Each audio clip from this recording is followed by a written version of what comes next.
Tamil Nadu high court के जज G.R.. Swaminathan ने बस इतना कहा कि दीप प्रज्वलन कोई हिंदू थोपना नहीं, इस देश की सामान्य सांस्कृतिक परंपरा है। कानूनी रूप से भी, तथ्यात्मक रूप से भी ये बात सीधी, सपाट और निर्विवाद थी। लेकिन कांग्रेस और उसके साथी दलों की समस्या कानून नहीं है, उनकी समस्या है वोट बैंक की राजनीति, जो हर बार उन्हें उसी पुरानी स्क्रिप्ट पर लौटाती है। मुसलमान खतरे में है का डर बेचो, परंपरा को खतरा बताओ, और जो जज इस सेक्युलरिज्म के ड्रामे की लाइन में ना आए उसे निशाना बनाओ। यहां बहस का इरादा कभी था ही नहीं। ये पूरा हंगामा सिर्फ एक राजनीतिक सिग्नल है। देखो, हम तुम्हारे मजहब की रक्षा कर रहे हैं, भले ही वास्तविकता इसके ठीक उलट हो। और दूसरा संदेश और ज्यादा खतरनाक सीधे न्यायपालिका के लिए है। डर पैदा करो, माहौल ऐसा बनाओ कि बेंच भी सोचे इस रैकेट के खिलाफ बोलना है तो कीमत चुकानी पड़ेगी। जस्टिस स्वामीनाथन पर हमला कोई अलग घटना नहीं, ये कांग्रेस और उसके संगठनों की वही पुरानी रणनीति है। डिसएग्रीमेंट नहीं डिसिप्लिनिंग, कानून नहीं दबाव, न्याय नहीं वोट बैंक का हिसाब। जस्टिस स्वामीनाथन पर जो हमला आज दिख रहा है, उसे अगर कोई नई राजनीतिक संस्कृति समझ रहा है तो उसे कांग्रेस का इतिहास पलटकर देखना ही चाहिए। ये कोई अचानक उठा जज्बा नहीं था, ये कांग्रेस की 50 साल पुरानी आदत है। फैसला नहीं पसंद आया तो जज को ही राजनीतिक प्रतिद्वंदी बना दो। इंदिरा गांधी के समय से ये पार्टी एक ही नियम पर चलती आई है, न्यायपालिका स्वतंत्र रहे, बस हमारे खिलाफ न जाए। और जब अदालतें संविधान की रक्षा में खड़ी हुई, कांग्रेस ने कानून की किताब बंद करके वही पुरानी टूल किट खोली।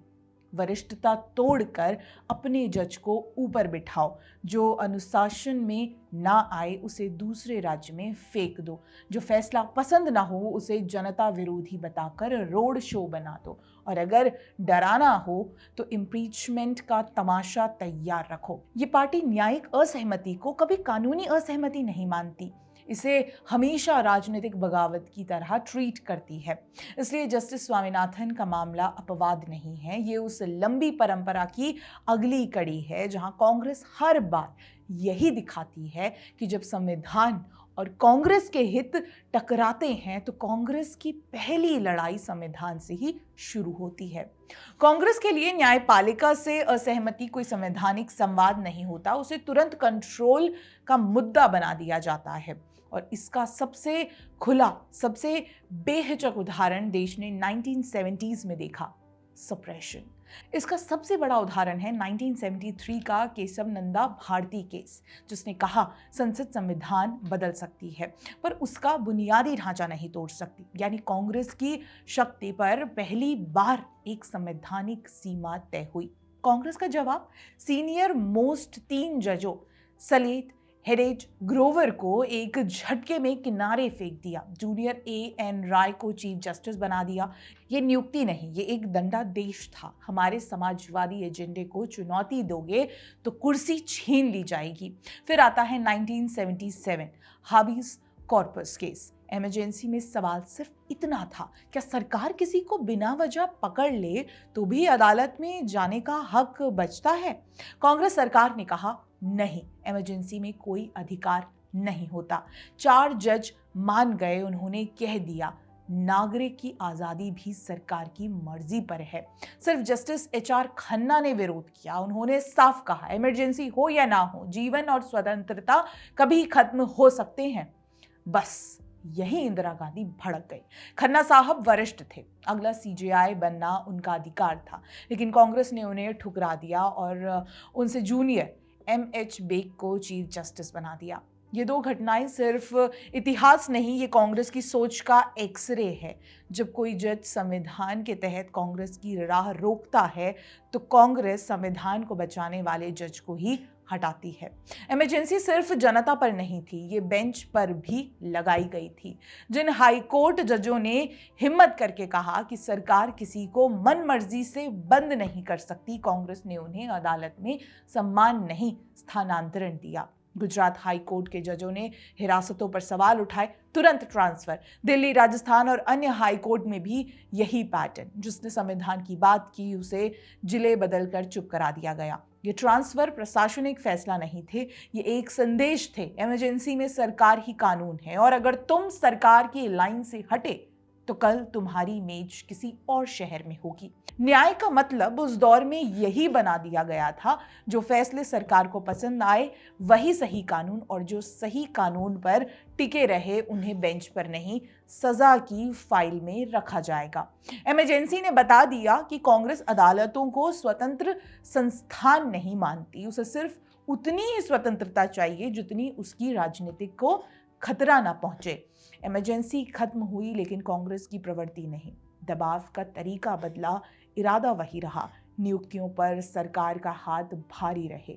इंदिरा गांधी की सत्ता वापसी के बाद सबसे बड़ा हमला आया न्यायिक नियुक्तियों पर। एसपी गुप्ता फर्स्ट जजेस केस 1981, ये वही दौर था जब कांग्रेस का साफ एजेंडा था, जज हम चुने ताकि फैसले भी हमारी बनाई सीमा रेखा में रहें। इस केस में सरकार ने कोर्ट से कहा एग्जीक्यूटिव को प्रिमेसी होनी चाहिए, जजेस की राय बाइंडिंग नहीं होनी चाहिए, नियुक्तियां सरकार की मर्जी से चलेंगी। और उस समय का फैसला दबाव और माहौल दोनों के असर में कांग्रेस के पक्ष में चला गया। सरकार को नियुक्तियों में बड़ा हाथ मिल गया। इसका असली मकसद इमरजेंसी में जो किया गया था सीधे उसे अब कांग्रेस संस्थागत रूप देना चाहती थी। ये लड़ाई किसी एक जज की नहीं थी, ये कांग्रेस की उस स्थानीय चाहत का विस्तार था। न्यायपालिका स्वतंत्र रहे, बस उतनी ही जितनी सरकार को आरामदायक लगे। इस केस ने कांग्रेस को एक रास्ता दिया, सीधे दमन की जगह प्रक्रिया के जरिए नियंत्रण, सप्रेशन की जगह कॉन्स्टिट्यूशनल डिबेट, पनिशमेंट ट्रांसफर्स की जगह एग्जीक्यूटिव प्रेफरेंस। चेहरा बदल गया, तकनीक बदल गई, पर कांग्रेस की मंशा वही रही, बेंच को स्वतंत्र नहीं अनुकूल रखने की।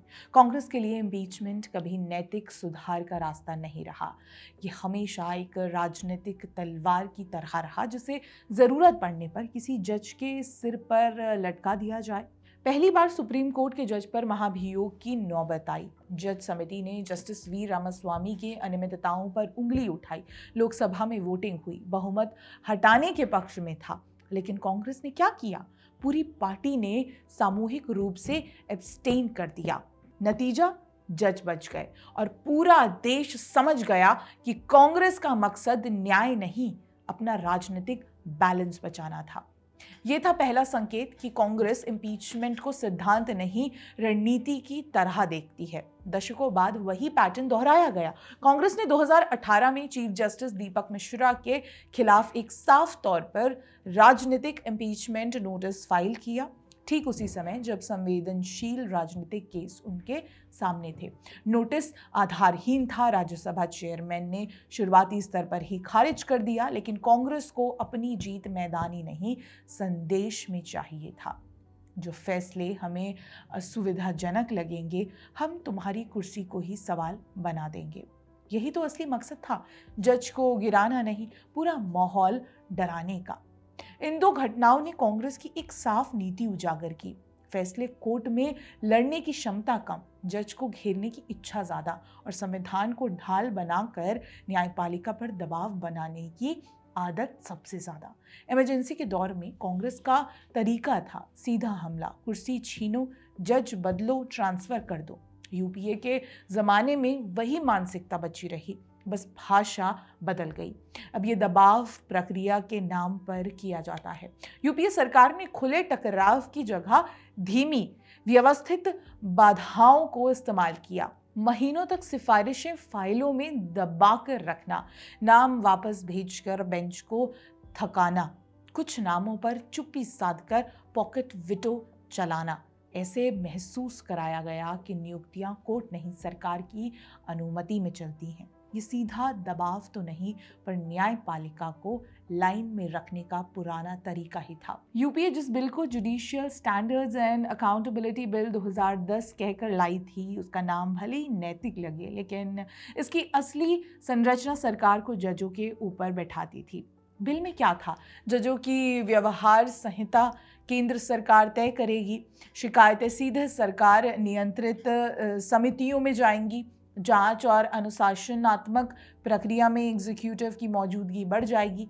यानी जो काम हमेशा से न्यायपालिका के भीतर होना चाहिए, उसमें सरकार को एक अनावश्यक और खतरनाक दरवाजा मिल जाता है। असर क्या होता? बेंच को पता रहता कि जांच, शिकायत और अनुशासन सब में सरकार की नजर है। नाम सुधार का था और उद्देश्य नियंत्रण था। कोल स्कैम की सुनवाई के दौरान सीबीआई का एक स्टेटस रिपोर्ट कोर्ट में जमा होना था, लेकिन यूपीए सरकार के मंत्री और पीएमओ अधिकारी रिपोर्ट को एडिट करते पकड़े गए। सुप्रीम कोर्ट ने कहा, CBI is a caged parrot. ये सिर्फ जांच एजेंसी का सवाल नहीं था, ये एक संकेत था कि यूपीए कोर्ट में पहुंचने वाली जानकारी तक को मोड़ना चाहती है।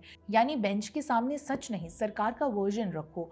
कांग्रेस ने समय के साथ बस तकनीक बदली। पहले दबाव खुला था, अब छिपा हुआ हो गया, लेकिन लक्ष्य वही रहा। नियुक्तियों पर प्रभाव, सूचना पर पकड़ और बेंच पर मनोवैज्ञानिक नियंत्रण। इमरजेंसी की लाठी खत्म हुई, पर यूपीए का वेलवेट ग्लव दबाव उतना ही खतरनाक था, क्योंकि ये नजर नहीं आता पर असर गहरा छोड़ता है। कांग्रेस का दबाव सिर्फ ट्रांसफर, सुपरसेशन या बिलों तक सीमित नहीं रहा। एक और तरीका था, जो जज सुविधाजनक हो उसे बेंच के बाद इनाम देना। 1984 में जस्टिस रंगनाथ मिश्रा ने एंटी सिख दंगों की जांच रिपोर्ट कांग्रेस को राहत देती थी। कुछ साल बाद वही जज कांग्रेस के टिकट पर राज्यसभा में पहुंच गए।